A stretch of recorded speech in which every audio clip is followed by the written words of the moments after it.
మినుగురులారా ఆదివాసీ యోధులారా అగ్గి ఊసిన మినుగురులారా అందమైన అడవి తల్లి ఎక్కుబెట్టిన విల్లంబులారా అందమైన అడవి తల్లి ఎక్కుబెట్టిన విల్లంబులారా రాజంతూటాలకు బలి అయినా రాజంతూటాలకు బలి అయినా రాజంతూటాలకు బలి అయినా రాజంతూటాలకు బలి అయినా ఇంద్రవెల్లి ఈటెల్లారా ఆదివాసీ యోధులారా అగ్గి ఊసిన మినుగురులారా ఆదివాసీ యోధులారా అగ్గి పూసిన మినుగురులారా కొమరం భీము రామ్జీ గోండు వారసత్వపు సాలు మీరు కొమరం భీము రామ్జీ గోండు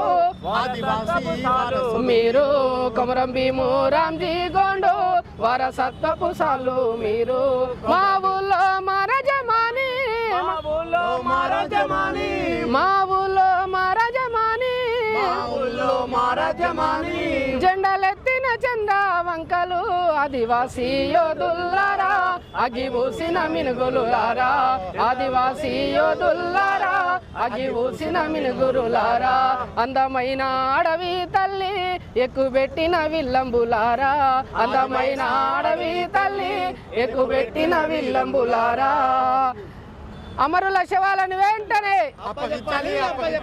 సిగ్గు సిగ్గు అమరుల శవాలను ఇంతవరకు చెప్పకపోవడం. ఈ నెల 21 నాడు ఎన్కౌంటర్ జరిగితే నారాయణపూర్ ఛత్తీస్గఢ్లో 28 మంది చనిపోయింది. ఇవాళ 25వ తారీఖు 5 రోజులు అవుతుంది. ఆ శవాలను కుటుంబీకులకు అప్పచెప్పలేదు. 28 శవాలలో ఆ ఛత్తీస్గఢ్ ప్రభుత్వం చాలా నయం. ఆ ఛత్తీస్గఢ్ ప్రభుత్వం 23 శవాలను ఛత్తీస్గఢ్ కుటుంబాలకు ఆదివాసులకు అప్పచెప్పింది. కానీ మన తెలంగాణ ప్రభుత్వం మన ఆంధ్రప్రదేశ్ ప్రభుత్వానికి చెందిన 5 ఉన్నారు. ఆంధ్రప్రదేశ్కి ఒక 5, ఒక 3, తెలంగాణకు చెందిన 2 ఉన్నారు. ఈ శవాలను తీసుకురావటానికి అభ్యంతరం వ్యక్తం చేస్తున్నారు. ఈ శవాలను నారాయణపూర్ ప్రభుత్వ ఆసుపత్రి నుంచి కుటుంబీకులకు అప్పచెప్తలేరు. కుటుంబీకులు పోయి ఇప్పటికీ 5 రోజులు అవుతుంది. వాళ్ళ ఆధార్ కార్డులు తీసుకున్నారు, కాగితాల మీద సంతకాలు తీసుకున్నారు. ఇప్పటి వరకు ఆ శవాలను అప్పచెప్పడం లేదు. శవాలు కుళ్ళిపోతున్నాయి, పురుగులు పడుతున్నాయి. వాళ్ళకు ఇప్పుడు ఇస్తాం అప్పుడు ఇస్తాం అని చెప్పి వాళ్ళని ఎంత హింసిస్తున్నారంటే తిండి లేదు, తిప్పలేదు. వరంగల్ దగ్గర చింతగుట్టలో చనిపోయిన రాకేష్ తల్లి అన్నం ముట్టలేదు. ఆ భూమిక శాద్నగర్ దగ్గర నర్వా గ్రామానికి చెందిన భూమిక కుటుంబీకులు కూడా నానా ఇబ్బందులు పడుతున్నారు. శవాలను ఇవ్వడం లేదు. శవాలను ఎందుకు ఇవ్వటం లేదు? శవాలపైన రాజకీయాలు చేసేదేంది? మన సంప్రదాయ ప్రకారంగా శవాలను గౌరవంగా తీసుకొచ్చి అంత్యక్రియలు నిర్వహించుకునే సంప్రదాయం కదా. తెలంగాణ పౌర హక్కుల సంఘం శవాలను వెంబడే కుటుంబీకులకు అప్పచెప్పాలని డిమాండ్ చేస్తుంది. ఆంధ్రప్రదేశ్ హైకోర్టు కూడా ఆర్డర్లు ఇచ్చింది. ఆ ఆర్డర్లను కూడా గౌరవించకపోతే ఇవేం ప్రభుత్వాలని మేము ప్రశ్నిస్తున్నాం. వెంటనే ఇప్పటికి 5 రోజులు అయింది. ఆ శవాలను కుటుంబీకులకు అప్పచెప్పాలని చెప్పి పౌర హక్కుల సంఘం డిమాండ్ చేస్తుంది. ఈరోజు ధర్నా కార్యక్రమం ఏవైతే 5 రోజుల క్రితం 21 నాడు నారాయణపూర్లో జరిగిన ఎన్కౌంటర్లో 28 మంది మరణించారని ప్రకటించిన ఛత్తీస్గఢ్ ప్రభుత్వం ఇప్పటి వరకు వారి శవాల వరకు ఇవ్వలేదు. ఈరోజు కొన్ని శవాలు ఆదివాసుల శవాలు ఇచ్చినట్టు తెలుస్తున్నది. కానీ ఇవి మన తెలంగాణకు సంబంధించిన 5 శవాలను ఇప్పటి వరకు అందజేయలేదు. అన్ని ఫార్మాలిటీస్ పూర్తయ్యాయని చెప్పి అక్కడ ఉన్నటువంటి ఒక సామాజిక కార్యకర్త బేలపాటియా స్పష్టంగా మాకు మొన్నటి నుంచి చెప్తుంది. అన్ని కార్యక్రమాలు అయిపోయినాయని చెప్పిండు. లాస్ట్కు మన షాద్నగర్ నుంచి ఎవరైతే విజయలక్ష్మి భూమిక ఉందో వాళ్ళ తల్లిదండ్రులు సుముఖంగా లేకపోతే వాళ్ళని కొంతమందిని ఆమెను కన్విన్స్ చేసి వాళ్ళని కూడా అక్కడికి పంపించడం జరిగింది. ఇప్పుడు ఆంధ్ర నుంచి 3 శవాల కుటుంబాలు, ఇక్కడి నుంచి 2 శవాల కుటుంబాలు ఛత్తీస్గఢ్లో నారాయణపూర్లో ఉన్నాయి. కానీ ఇప్పటి వరకు ప్రభుత్వాలు ఇవ్వడం లేదు.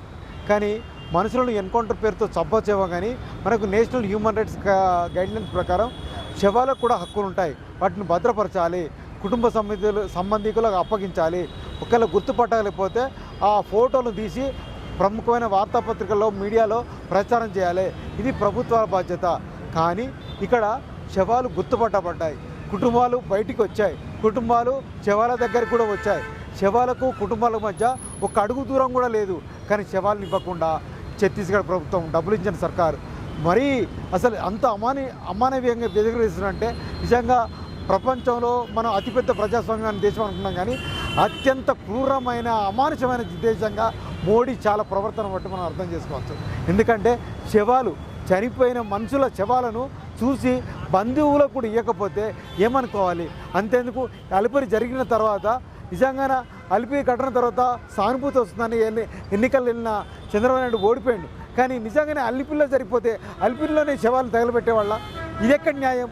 ఎక్కడ చనిపోతే అక్కడనే శవాల్ని దానం చేసే సంస్కృతి ఎక్కడిది? ఇది ఎందుకు ఇట్లా కుట్రలు చేస్తున్నారు? ఇది సరియైన విధానం కాదు. ఇప్పటికైనా సరే కుటుంబాలు వాళ్ళ చివరి చూపును చూసుకుంటారు.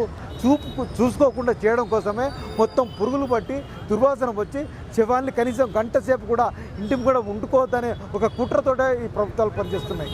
అంతెందుకు మన ఏటూరు నగరం ఎల్లూరుకి సంబంధించిన డాక్టర్ రవిది కూడా 8 రోజుల పాటు బహిరంగంగా ఉంచితే ఆ శవాన్ని ఒక 2-3 గంటలు మాత్రం ఇంట్లో పెట్టుకోలేని పరిస్థితి వచ్చింది. ఇట్లా శవాల మీద కూడా నువ్వు ఇంత ప్రవర్తిస్తే మరి నక్సలైట్ దేశభక్తులలో లేనిది, మావోయిస్ట్ ఏజెండా తన ఎజెండాలో లేనిది, వచ్చిన కేంద్ర ప్రభుత్వంలో ఉన్న ఏ హోంశాఖ మాత్రమైనా నేను నక్సలైట్ చర్చలు చెప్తారన్నది, వీళ్ళన్నింటిలో వాళ్ళు మనసులో కనబడ్డప్పుడు చనిపోయిన తర్వాత మాత్రమే వాళ్ళను ఆ శవాలు కూడా అంటరానివి మొత్తం దుర్వాసన వచ్చి పోయే విధంగా చూస్తే మీరు మాట్లాడే మాటల్లో విలువలు ఎన్ని ఉన్నాయి ఒక్కసారి ఆలోచించుకోండి. అది ఒక రాజకీయ పార్టీ, అది ఒక సాయుధ పార్టీ కాబట్టి సాయుధంగా విప్లవం చేస్తుంది. ప్రజాస్వామ్యంలో శాంతియుతంగా చేస్తే విలువలు రావట్లేదని అక్కడ ఉన్న గాంధేయవాది హిమాంశు కుమార్ కూడా అదే ప్రయత్నం చేసిండు.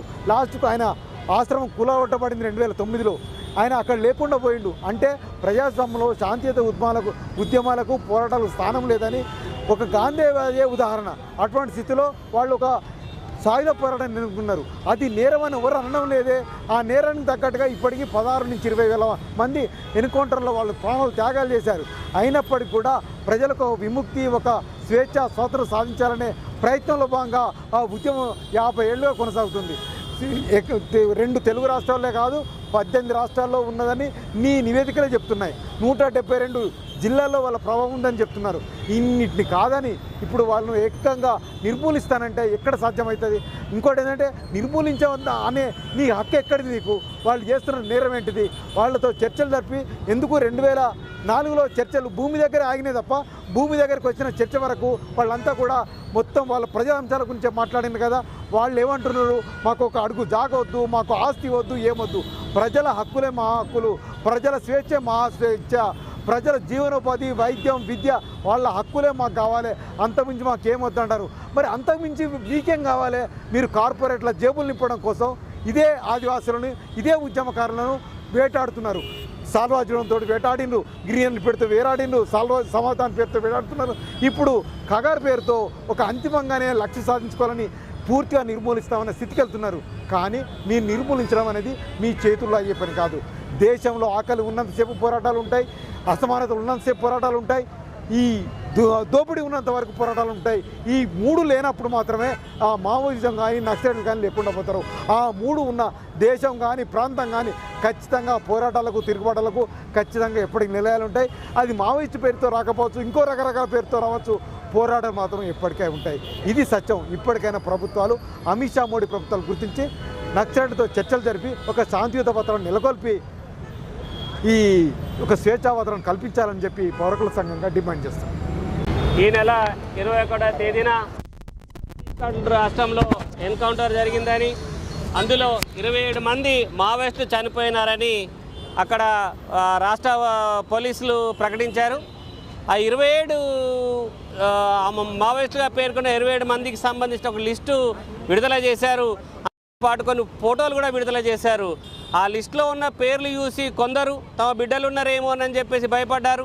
అలాగే ఆ విడుదల చేసినటువంటి ఫోటోలను చూసి ఈ ఫోటోలు మా బిడ్డల్ని పోలి ఉన్నాయి, మా వాళ్ళు ఉన్నారేమో అనేటటువంటి ఒక గందరగోళంలో కూడా ఉన్నారు.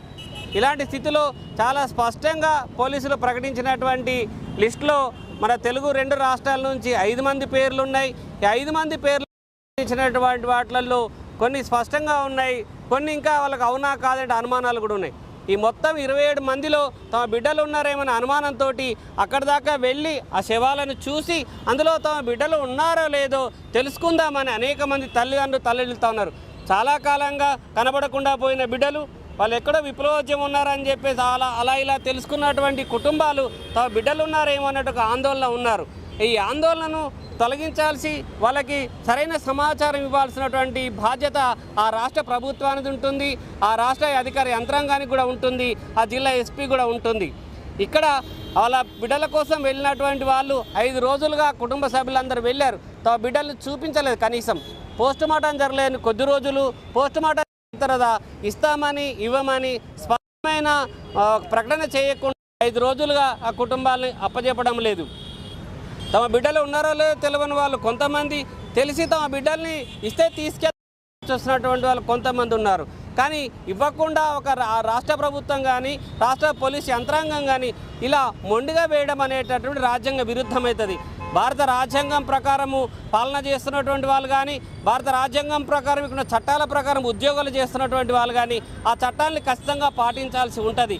నువ్వు ఇస్తారా ఇవ్వరా చెప్పాలి, ఇవ్వకపోతే ఎందుకు ఇవ్వరో చెప్పాలి. ఎలాంటి స్పష్టత లేకుండా అస్పష్టంగా కుటుంబ సభ్యుల్ని అట్లా వేధించడం అనేటటువంటి సరైనది కాదు. అలాగే వాళ్ళు చనిపోయినటువంటి వాళ్ళ యొక్క రాజకీయాలు ఏమైనా కావచ్చు, వాళ్ళ విశ్వాసం వాళ్ళ నమ్మకాల మేరకు వాళ్ళు సంస్థలో పోరాటాలు చేశారు. ఈరోజు వాళ్ళు చెప్తున్నట్టుగా ఎన్కౌంటర్లో మరణించారు. కానీ కుటుంబాలుగా ఉన్నటువంటి వాళ్ళు తమ బిడ్డల్ని తమ కొడుకులుగా తమ కూతుర్లుగా తమకు సంబంధించిన సహచరులుగా భావిస్తున్నటువంటి వాళ్ళు వాళ్ళ రక్త సంబంధాన్ని దూరం చేసుకోరు. కాబట్టి తమ బిడ్డల్ని తీసుకొచ్చుకోవడం, వాళ్ళకి కావాల్సిన అంత్య సంస్కారం చేసుకోవడం, ఆఖరి చూపులు చూసుకోవడం, ఆ బంధుమిత్రులందరూ కూడా తమ బంధువులు చూసుకు భారత రాజ్యాంగం వాళ్ళకి కల్పించింది. ఆ చనిపోయిన వ్యక్తికి ఎన్ని రాజకీయాలైనా ఉండొచ్చు, చనిపోయిన తర్వాత శవం మీద ఆ రాజకీయాల్ని పాటిస్తుంటే వాటిని ఖండించడానికి వాళ్ళు లేరు, సమాధానాలు చెప్పడానికి వాళ్ళు లేరు, విచారించడానికి వాళ్ళు లేరు. కనుక చనిపోయినటువంటి వాళ్ళ మీద ఆ ప్రభుత్వాలకు వాటి మీద ఎలాంటి కక్షపూరిత చర్యలకు పోకూడదు. ఆంధ్రప్రదేశ్ రాష్ట్రం లోపల చంద్రబాబు ప్రభుత్వంలో ఎంపీలు ఎమ్మెల్యేలు చేస్తున్న ప్రకటనలు రాజ్యాంగ విరుద్ధంగా ఉన్నాయి, చట్ట విరుద్ధంగా ఉన్నాయి. దీన్ని మేము ఖండిస్తూ ఉన్నాం. ఆ కుటుంబాలకి తమ బిడ్డలు తెచ్చుకునే హక్కు ఉంది కనుక శవాలు తీసుకోవడం కోసం ఉన్నది. ఇక్కడ తెలంగాణ రాష్ట్రంలో కానీ ఆంధ్రప్రదేశ్ రాష్ట్రంలో కానీ మొత్తంగా 5 మంది చనిపోయినారని చెప్పేసి మనకి తెలుస్తూ ఉన్నాయి. కుటుంబ సభ్యులు అక్కడికి వెళ్ళున్నారు, తమ బిడ్డల్ని మనం అడుగుతున్నారు. మన రాష్ట్రానికి సంబంధించిన బిడ్డ ఇతర రాష్ట్రంలో పడి ఉన్నారు. కనీస సేవ చాలా కులిలో ఉన్నాయి. కనీసం చూసుకోవడానికి కానీ హత్తుకోవడానికి కానీ తన బిడ్డల్ని ఎత్తుకోవడానికి కానీ ఏ రకమైనటువంటి అవకాశం లేకుండా శవాలు రోజు రోజుకి కుళ్ళిపోతున్న స్థితిని అక్కడ ఉన్నటువంటి యంత్రాంగం కల్పిస్తుంది. కనుక మన తెలంగాణ బిడ్డల్ని మన ఆంధ్రప్రదేశ్ బిడ్డల్ని కాపాడి వాళ్ళని అక్కడి నుంచి తీసుకొచ్చి ఈ కుటుంబానికి అప్పచెప్పడం కోసము 2 ముఖ్యమంత్రులు ప్రభుత్వాలు ఖచ్చితంగా చొరవ చేయాల్సి ఉంటుంది. తెలంగాణ రాష్ట్ర ముఖ్యమంత్రి రేవంత్ రెడ్డి గారు కానీ ఆంధ్రప్రదేశ్ రాష్ట్ర ముఖ్యమంత్రి చంద్రబాబు నాయుడు కానీ ఖచ్చితంగా ఈ చర్యలు చేపట్టాలి. వాళ్ళు చనిపోయి నమ్మినటువంటి సిద్ధాంతాల పట్ల మీకు ఎలాంటి వ్యతిరేకతలు ఉండొచ్చు, భిన్నాభిప్రాయాలు ఉండొచ్చు, వాళ్ళని మీరు దొరికితే ప్రాసిక్యూట్ చేసి ఉండొచ్చు. కానీ ఇప్పుడు మాత్రం శవాలుగా మారినారు, కుటుంబ సభ్యులకు ఆత్మీయులుగా మిగిలిపోయినారు. కనుక వాళ్ళని తీసుకొచ్చి ఆ కుటుంబానికి అవకాశం కల్పించాల్సిన బాధ్యత ఉన్నది. ఇక్కడ 75 ఏళ్ళ గణతంత్ర భారతదేశం లోపల రాజ్యాంగం అమలు కావటం లేదు, చట్టాలు అమలు కావటం లేదు. వాళ్ళు ఏ సిద్ధాంతం కోసం వెళ్ళారో తెలియదు. కానీ కుటుంబాలుగా వీళ్ళెందుకు బాధలు పడాలి? కుటుంబాలుగా ఈ దేశ పౌరులుగా ఈ రాష్ట్ర పౌరులుగా ఈ రాజ్యాంగంలో ఉన్నటువంటి వాళ్ళుగా మేమెందుకు ఈ దుఃఖాన్ని అనుభవించాలి, మేమెందుకు ఈ వేదన అనుభవించాలని చెప్పేసి ఆ కుటుంబాలు వెక్కి వెక్కి ఏడుస్తూ ఉన్నాయి. మేము ఓట్లేసిన గెలిపించినటువంటి ప్రభుత్వాలు మాకెందుకు సహకరించామని అడుగుతున్నారు. కాబట్టి మేము ప్రజా సంఘాలుగా ఈ యొక్క అప్రజాస్వామిక వైఖరిని ఖండిస్తూ మా నిరసన తెలియజేయడం కోసం ఇక్కడికి వచ్చాం. ఛత్తీస్గఢ్ రాష్ట్ర ప్రభుత్వం కనుక మన బిడ్డల పట్ల వ్యతిరేకతను కొనసాగిస్తుంటే ఈ వ్యతిరేకతని మీరు ఖండిస్తూ 2 తెలుగు రాష్ట్రాల ముఖ్యమంత్రులుగా ఆ రాష్ట్ర ప్రభుత్వంతో చర్చలు జరిపి వెంటనే అక్కడ చనిపోయినటువంటి వాళ్ళ యొక్క శవాల్ని చాలా గౌరవంగా కుటుంబాలకు అప్పజెప్పాల్సి ఉంటుంది.